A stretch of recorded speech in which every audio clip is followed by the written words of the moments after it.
For decades, we've been told Egyptian civilization burst forth around 3100 BCE, a majestic phoenix rising almost fully formed from the desert sands. This tidy narrative, etched into our history books, suggests a sudden, almost miraculous appearance of pharaohs, pyramids, and hieroglyphs. But what if that story, the one you've heard your entire life, is only half true? What if the true genesis of this ancient marvel stretches back millennia further, a slow, intricate build-up of cultures, innovations, and migrations that laid the very groundwork for the Egypt we think we know? Here's a journey beyond the sand, into the unknown history of Egypt, long before the pharaohs ever cast their long shadows across the Nile. The fading echoes of pre-dynastic Egypt resonate from beneath the desert floor, a symphony of cultures often overlooked. Before Nama unified the two lands, before the first dynasty, there were the Badarian and Naqada cultures, a sophisticated sequence of societies that didn't just exist, they thrived. Around 4400 BCE, the Badarians emerged in Upper Egypt, near modern-day El-Badadi. They weren't just hunter-gatherers, they were skilled craftspeople. Their pottery, for instance, is instantly recognizable. Thin-walled, polished, and often adorned with ripple marks, it speaks of a mastery of materials and technique that belies any notion of a primitive people. But it wasn't just aesthetics. The Badarians practiced agriculture, cultivated flax, and even buried their dead with grave goods like ivory combs and stone pallets, hinting at early social stratification and a belief system extending beyond mere survival. They weren't waiting for civilization to arrive. They were building its foundations. Following the Badarians came the Naqada cultures, evolving through distinct phases: Naqada 1, 2, and 3. Naqada 1, sometimes called Amratian, saw the expansion of these cultural traits. Their pottery grew more diverse, featuring geometric designs and even early depictions of animals and humans. Evidence from sites like Naqada itself, and especially Nekhen, or Hierakonpolis, the city of the falcon, shows increasingly complex settlements. Hierakonpolis, in particular, grew into a significant urban centre, boasting large cemeteries with elaborate burials. This wasn't just a collection of villages, it was a burgeoning proto-city, demonstrating organisation and a surprising degree of social hierarchy. Then came Naqada II, or Gurzian, around 3600 BCE. This period marks a dramatic acceleration in cultural complexity.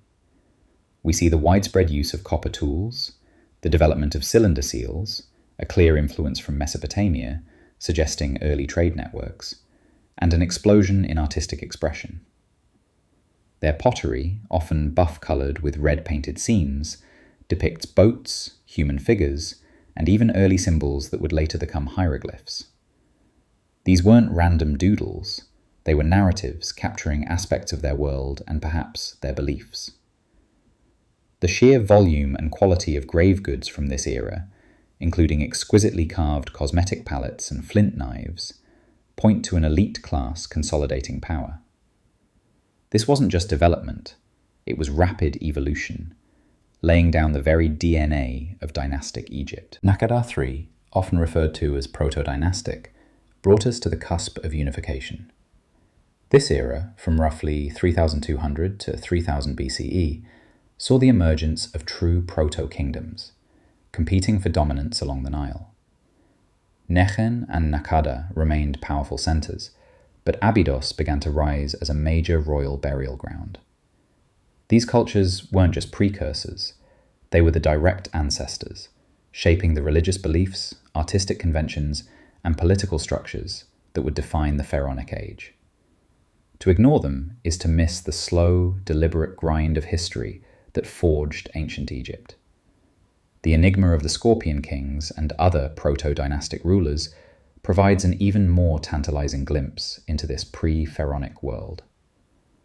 Before Nama, before the official First Dynasty, they were kings, or at least powerful chieftains, who ruled significant territories. The evidence for rulers like Scorpion I and Scorpion II is compelling. Scorpion I, identified from inscriptions in the Abydos UJ tomb, lived around 3350 BCE.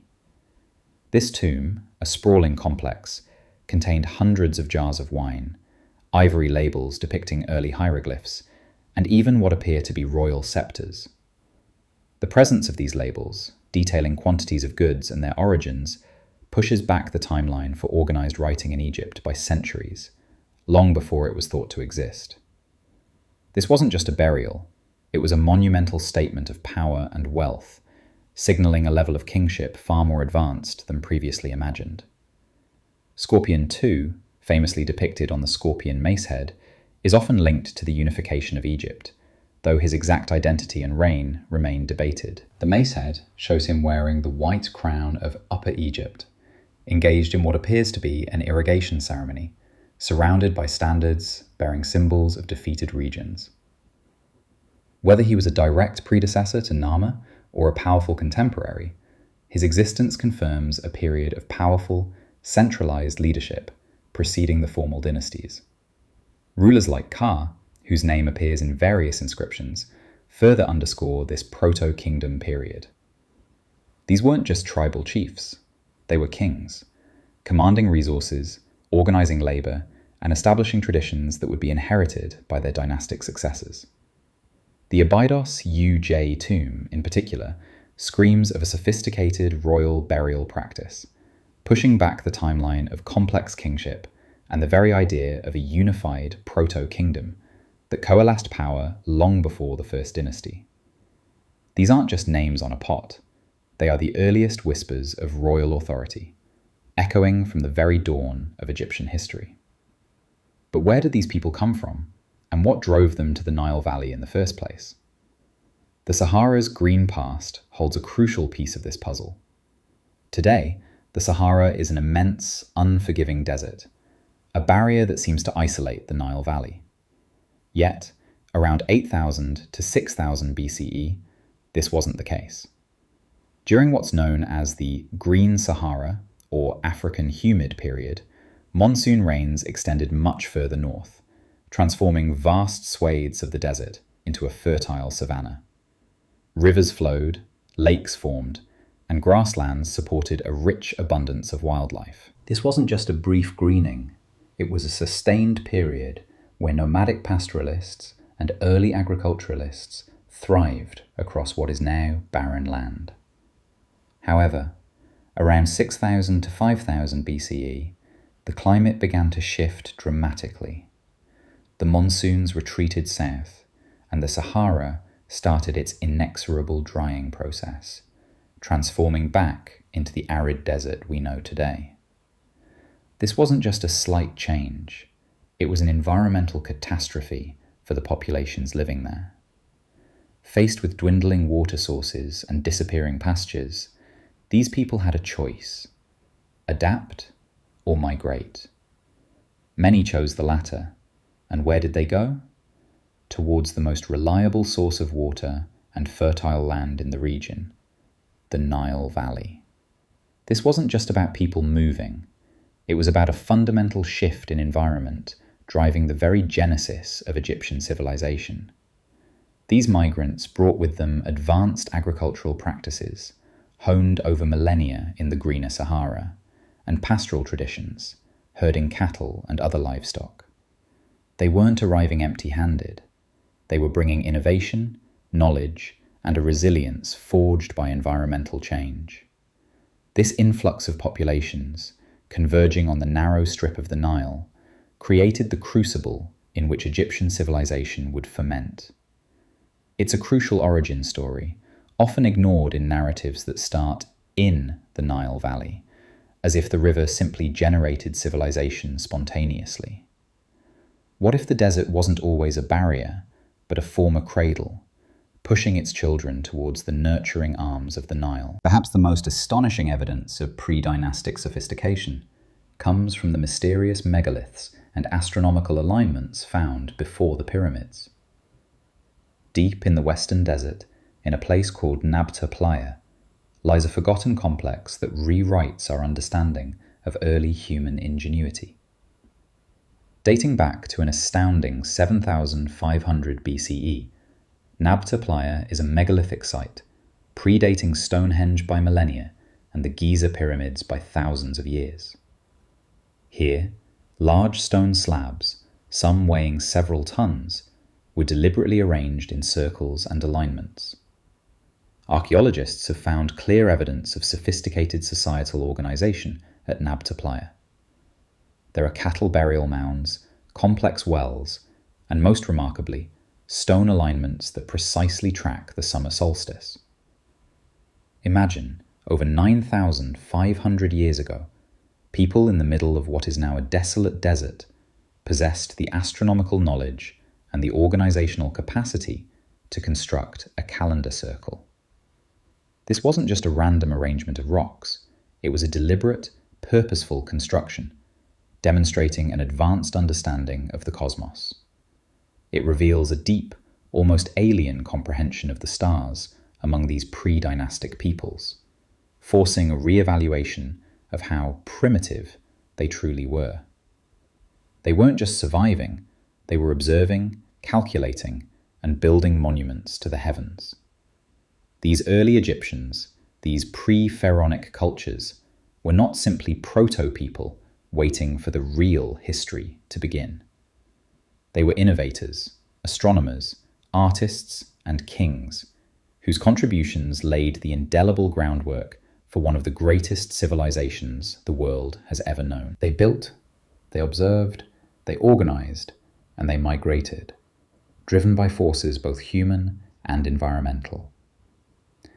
So, if this is just the beginning, what other astonishing secrets does the unknown history of Egypt hold, hidden just beneath the surface of the stories we thought we knew? So, if this is just the beginning, what other astonishing secrets does the unknown history of Egypt hold, hidden just beneath the surface of the stories we thought we knew? Well, prepare yourselves, because the tale of Egypt isn't a smooth, unbroken line of pharaohs and pyramids. It's a jagged, fractured narrative, punctuated by periods of chaos, foreign rule, and deliberate acts of historical erasure. We're talking about entire eras vanishing, rulers whose names were chiseled from stone, and powerful figures whose very existence became a whisper in the sands. This is where we encounter the lost pharaohs and heretic kings, the eras that were rewritten or simply wiped away. Take, for instance, the shadowy Second Intermediate Period, a time when Egypt wasn't unified, but fractured. For roughly a century, from 1650 to 1550 BCE, a mysterious group known as the Hyksos dominated Lower Egypt. Now, if you've heard of them, it's likely been as foreign invaders, a convenient label for later Egyptian scribes who wanted to paint a picture of purity and uninterrupted native rule. But that's far too simplistic. The Hyksos weren't just a marauding horde, they were likely of Semitic origin, perhaps from the Levant, and their arrival wasn't necessarily a swift, violent conquest. It was probably a more gradual infiltration, a slow migration that eventually saw them establish a powerful dynasty with its capital at Avaris in the Delta. What's fascinating is the impact they had. They didn't just rule, they introduced revolutionary technologies. Think about it, the horse and chariot, composite bows, and advanced bronze metallurgy. These weren't native to Egypt. The Hyksos brought them. These innovations didn't just change warfare, they fundamentally altered Egyptian society, influencing everything from military tactics to artistic styles. You can see their cultural footprint in later Egyptian art, and even in the adopted worship of certain Near Eastern deities. Yet, despite their profound influence, later Egyptian pharaohs, particularly those of the New Kingdom like Ahmose I, who eventually expelled them, went to great lengths to demonize their memory. They were depicted as barbaric oppressors, their monuments defaced, their very presence in the historical record minimized.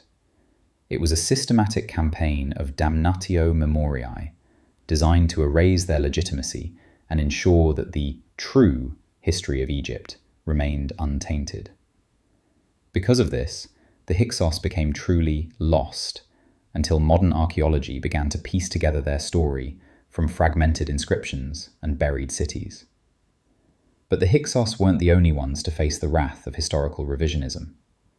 Fast forward a few centuries, and we arrive at one of the most bizarre and revolutionary periods in Egyptian history, the Amarna period, centered around the reign of Akhenaten, from roughly 1353 to 1336 BCE. This wasn't just a political shift, it was a complete societal upheaval. Akhenaten, originally named Amenhotep IV, wasn't content with the traditional pantheon of gods, particularly the powerful cult of Amun. He declared a radical, near-monotheistic devotion to the Aten, the sun disk, as the one true god. This wasn't just a religious experiment, it was a deliberate attempt to dismantle centuries of religious and political tradition, to strip the powerful Amun priesthood of its immense wealth and influence.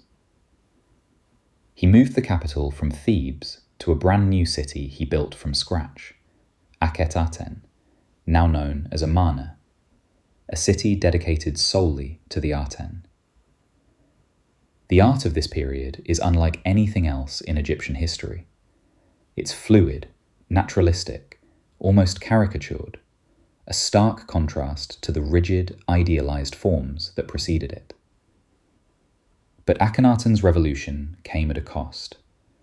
The Amarna letters, a cache of diplomatic correspondence discovered in the ruins of Akhenaten, reveal a disturbing truth. While Akhenaten was preoccupied with his religious reforms, Egypt's international standing diminished significantly.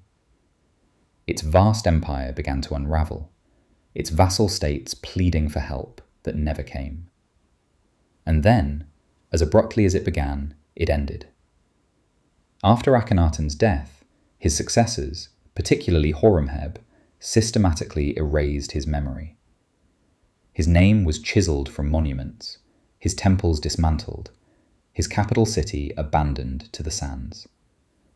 He became the ultimate unknown pharaoh for millennia, his very existence a historical anomaly, until archaeologists rediscovered Amarna and pieced together the fragments of his radical reign. And what about the enigmatic figure who stood beside Akhenaten, perhaps even after him? We're talking about Nefertiti. She wasn't just a great royal wife. Her power and influence during the Amarna period were immense. Her iconic bust, with its striking beauty and serene gaze, is one of the most recognizable artifacts from ancient Egypt. But her true fate remains one of Egypt's greatest mysteries. Did she rule as co-regent alongside Akhenaten? Did she perhaps even ascend to the throne as a female pharaoh, adopting a new name like Smenkhkare or Neferuaten? The evidence is tantalizingly scarce, largely due to the systematic damnatio memoriae that followed the Amarna period. Her name, like Akhenaten's, was largely erased from official records. The search for her tomb has captivated archaeologists for decades, and recent discoveries have only deepened the enigma.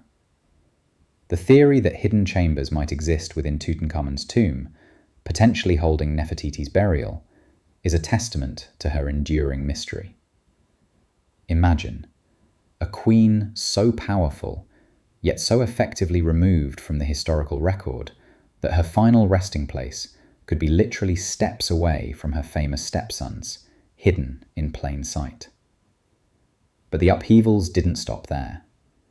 Around 1200 BCE, Egypt, along with nearly every major Bronze Age civilization in the Eastern Mediterranean, faced a cataclysmic threat: the Sea Peoples.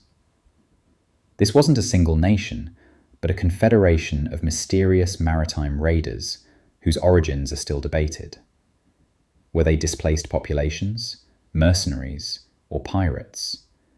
We don't fully know. What we do know is their impact was devastating. They contributed to the collapse of the Hittite Empire, the Mycenaean civilization, and countless smaller kingdoms. Egypt, under Ramesses III, famously repelled their invasions, recording his victory in vivid hieroglyphs on the walls of Medinet Habu. Yet, even in victory, there was profound disruption. The Sea Peoples may have been defeated, but the Bronze Age world they shattered never truly recovered. Trade routes collapsed, economies floundered, and Egypt entered a dark age, a period often glossed over in favour of the grandeur of the new kingdom. This wasn't a time of pharaonic splendour, but one of internal strife, diminished power, and fragmented authority. It's a crucial transition, a period of uncertainty that profoundly shaped Egypt's move into the late period, yet it remains shrouded in ambiguity. Who were these people, these shadowy figures who almost brought Egypt to its knees, and how did their devastating incursions set the stage for a fragmented future? These lost pharaohs and heretic kings, these periods of erasure and rewriting, remind us that history isn't just about what was built, but also about what was deliberately forgotten. But what if some of these forgotten stories weren't meant to be lost at all? What if there are deliberate misinterpretations, or even outright fabrications, woven into the very fabric of ancient Egyptian narratives that we've taken as gospel truth for centuries? What if the most famous stories of all hold secrets we've never dared to question? What if the most famous stories of all hold secrets we've never dared to question? We often picture ancient Egypt through the lens of its grandest gods: Osiris, the king of the underworld; Isis, the divine mother; Ra, the sun god. Their stories are epic, their temples monumental. But what if the true heart of Egyptian spirituality beat in places far from these colossal monuments, powered by deities that rarely make it into our history books? What if the gods that truly mattered to the everyday Egyptian were those less celebrated, more primal, and infinitely more terrifying? Let's venture beyond the familiar pantheon, into the hidden chapters of Egyptian faith, starting with a deity whose very presence commanded fear and reverence in equal measure: Sobek, the crocodile god. Forget the gentle, benevolent gods for a moment. Sobek was raw power, untamed nature, and the unpredictable force of the Nile itself, embodied in its most dangerous predator. His cult wasn't confined to dusty old texts. It was a living, breathing, and often visceral part of daily life, particularly in the Fayum oasis. This fertile depression, fed by a branch of the Nile, was a natural haven for crocodiles. So it's no surprise that the region became the epicenter of Sobek's worship. The city of Crocodilopolis, known to the Egyptians as Shedet, was his sacred ground. Here, colossal temples weren't just dedicated to Sobek, they were his home. Imagine walking through Shedet thousands of years ago. You'd feel the weight of Sobek's presence everywhere. Inside the temples, you wouldn't just find statues, you'd find living, breathing, sacred crocodiles, pampered with rich foods, adorned with jewels, and mummified with elaborate care upon their death. Archaeologists have uncovered vast catacombs filled with thousands upon thousands of these mummified reptiles, each a testament to the profound fear and awe they inspired. These weren't just pets, they were seen as direct manifestations of the god. To displease Sobek meant risking your life, your crops, your very existence along the riverbanks. He could bring fertility to the land with the annual inundation, or he could snatch a child from the shore in an instant. This profound duality, creator and destroyer, made Sobek incredibly potent.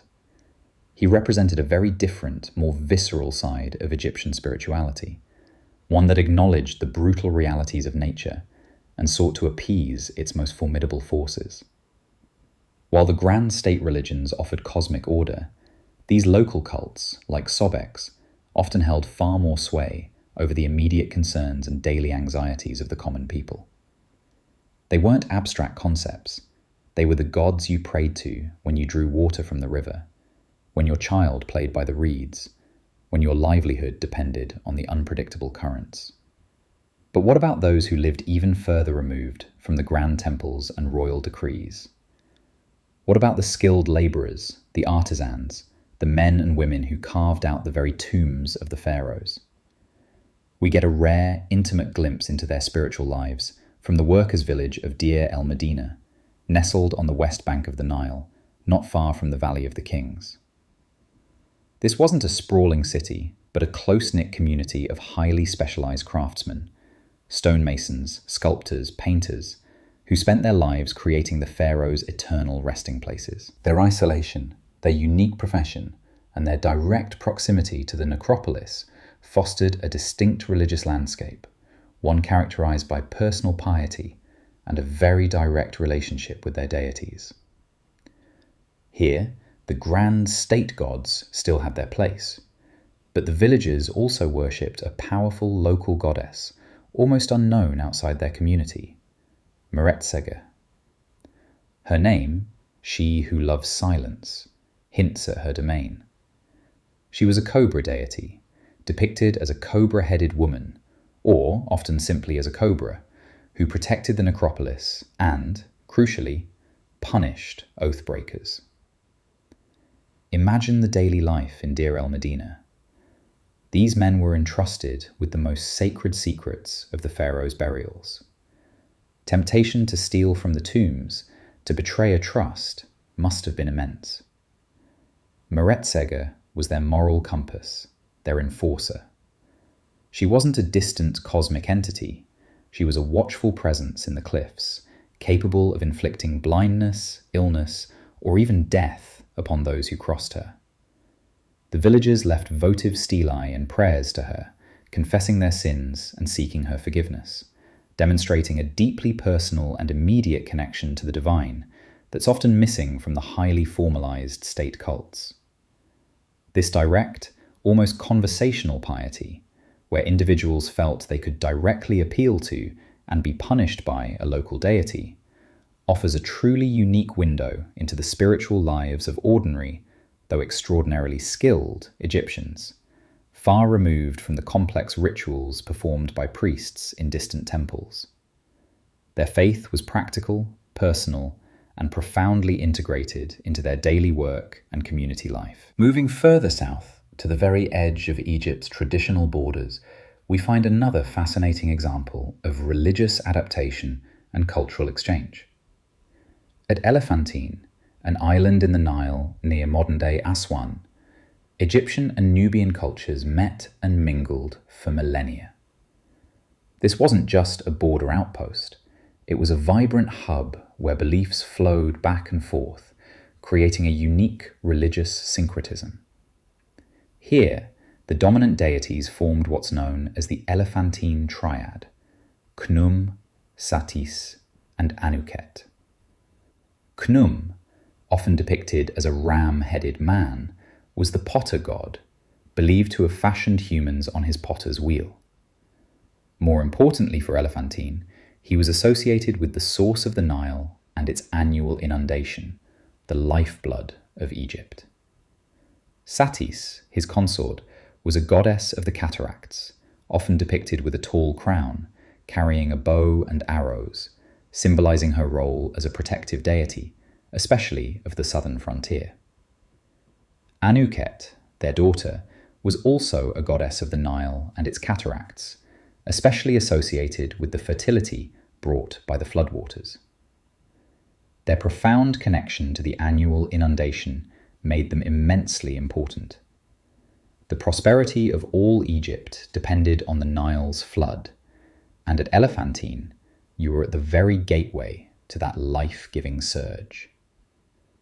What's often overlooked in our standard narratives of ancient Egypt is the strong Nubian influence evident in this region. The gods of Elephantine weren't purely Egyptian in the sense of the Delta or Memphis. Their iconography, their myths, and their worship absorbed elements from their southern neighbours. This demonstrates how Egyptian culture wasn't monolithic, a static entity, but a dynamic civilization that absorbed and adapted beliefs from its neighbours, enriching its own spiritual traditions in the process. This cultural borrowing and blending is an often ignored aspect of its unknown history, showing a vibrant, permeable border rather than an impenetrable wall. Now, let's turn our attention from gods and cults to something equally overlooked but profoundly impactful: the unseen lives of Egyptian women. When we think of powerful women in ancient Egypt, Cleopatra, Nefertiti, and Hatshepsut immediately spring to mind. Their stories are captivating, but they represent the pinnacle of royal power. What about the vast majority of women? Were they simply silent figures in the background, overshadowed by pharaohs and priests? Absolutely not. The historical record, when we bother to look beyond the royal tombs, reveals a surprising level of autonomy and influence for women in ancient Egypt, challenging the modern perception of ancient societies as universally patriarchal. Egyptian women, unlike many of their counterparts in other ancient cultures, enjoyed remarkable legal rights. They could own property, inherit land, manage their own businesses, and even initiate divorce proceedings. We have countless legal documents, wills, marriage contracts, court records, that show women actively participating in the economic and legal life of the country. They weren't just passive recipients of their husband's wealth, they were economic agents in their own right. A woman could buy and sell goods, employ servants, and run workshops. We find evidence of women working as weavers, perfumers, bakers, and even physicians. The famous physician Pesachet, for example, is documented as overseer of female physicians in the 4th dynasty, indicating a structured role for women in medicine. Beyond the domestic and economic spheres, women held significant roles in religious life. While the priesthood was largely male, women served as priestesses in various cults, particularly those dedicated to female deities like Hathor.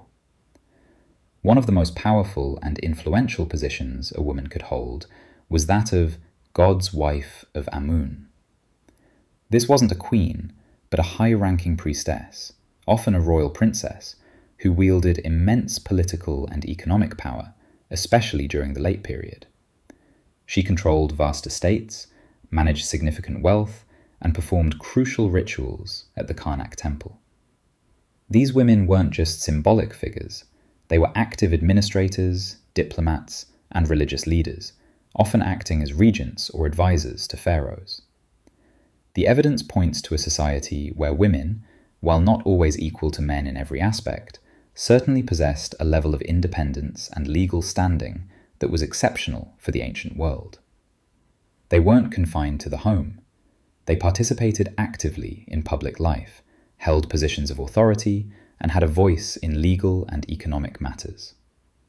This challenges the simplistic narrative that ancient societies were universally patriarchal, and reveals a surprising depth to the unknown history of daily life in Egypt. A history where women weren't just powerful on the throne, but held power and influence throughout society. So as we peel back these layers, moving beyond the grand narratives and the most famous figures, we begin to see a richer, more complex Egypt.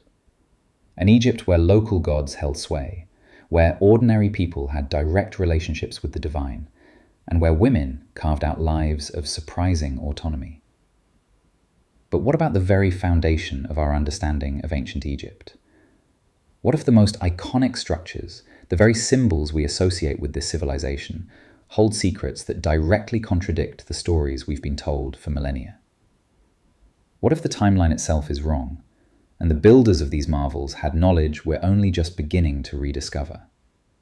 Knowledge we're only just beginning to rediscover. The very stones of Egypt whisper secrets, particularly when you stand before the unfinished obelisk of Aswan. It's a colossal, impossible dream, still partially embedded in the bedrock, a testament to an ambition that far outstripped its execution. This isn't just a failed project, It's a window into engineering techniques we don't fully understand. How did they plan to extract this single piece of granite, weighing well over 1,000 tons, without modern machinery? Imagine the sheer scale of the operation.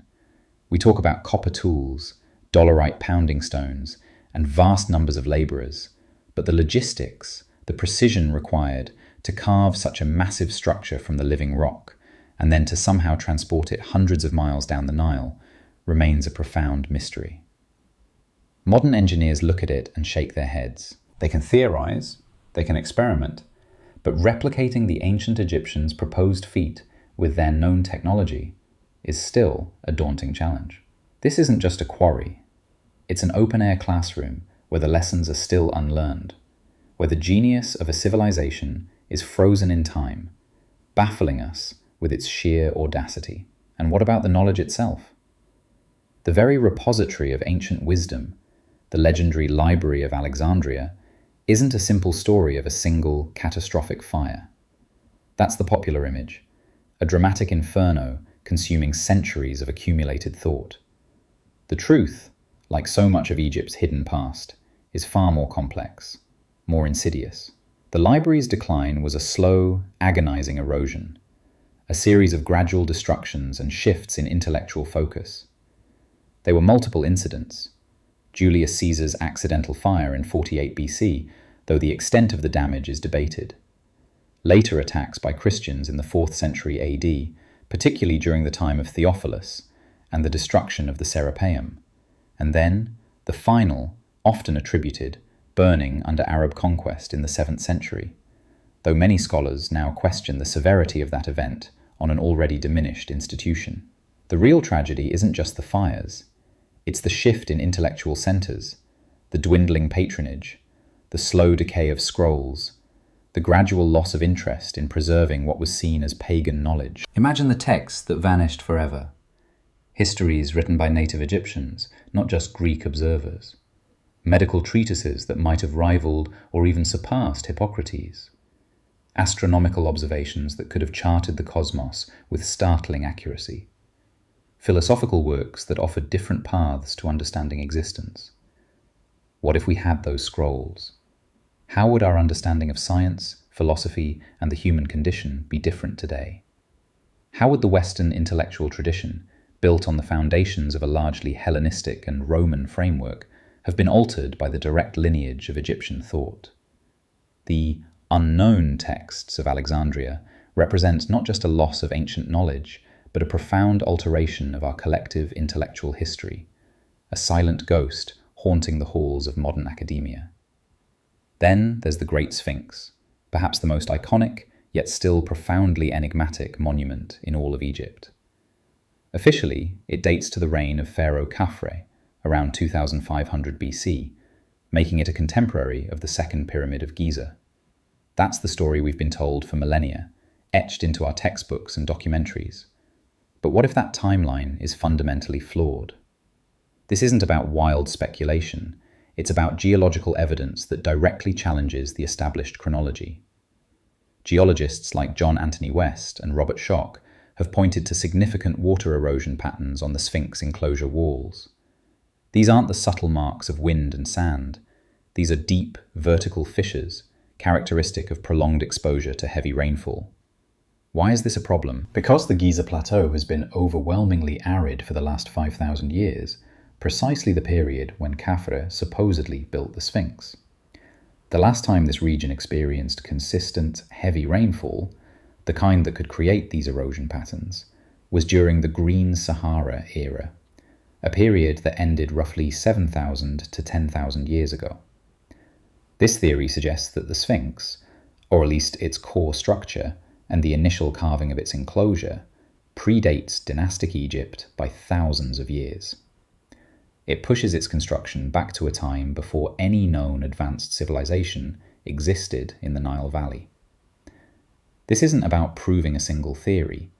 It's about highlighting a massive, unresolved archaeological and geological debate that challenges the very foundation of Egyptian chronology. It makes the Sphinx a truly unknown monument, a silent sentinel that might have witnessed a history far older, far more mysterious than anything we currently acknowledge. If the Sphinx is thousands of years older, who built it? What civilization possessed the knowledge and organization to carve such a monumental structure during a period we consider prehistoric? The implications are staggering. And finally, let's talk about the enduring power of the idea of Egypt, a history that isn't found in archaeological digs, but in the echoes of secret societies and esoteric traditions. The influence of ancient Egypt on Western thought goes far beyond its tangible remains. It's a profound, often ignored legacy that shaped Freemasonry, Rosicrucianism, and even early scientific and philosophical movements. Think about figures like Hermes Trismegistus, a mythical sage often identified with the Egyptian god Thoth, the god of wisdom and writing. The Hermetic principles, as laid out in texts like the Corpus Hermeticum, profoundly influenced Renaissance thinkers like Marsilio Ficino and Giordano Bruno. These aren't historical accounts of ancient Egyptian practices, but rather a powerful, enduring fascination with Egypt as the source of secret knowledge, a fount of ancient wisdom that held the keys to the universe. This isn't about historical accuracy in the traditional sense. It's about the pervasive cultural myth of Egypt, the perception of its hidden truths, its perceived mastery of magic, alchemy, and the cosmos. From the elaborate rituals of Freemasonry, steeped in Egyptian symbolism and allegories of Hiram Abiff and the building of the temple, to the Rosicrucian quest for enlightenment through ancient mysteries, Egypt has served as a powerful muse for centuries. Even figures like Isaac Newton, often seen as the epitome of rational science, spent considerable time studying alchemy and ancient texts, including those with Hermetic leanings. This unknown history of influence isn't hats today, shaping everything from popular culture to spiritual movements, a testament to the enduring power of a civilization that continues to inspire awe, wonder, and the persistent belief that there are still profound secrets waiting to be uncovered beneath its sands. We've journeyed through an Egypt often overlooked, a land of surprising autonomy for women, local gods, and engineering marvels that defy our understanding. We've seen how iconic structures might hold secrets that contradict millennia of accepted history, how timelines could be fundamentally wrong, and how the very fabric of our knowledge was reshaped by silent losses.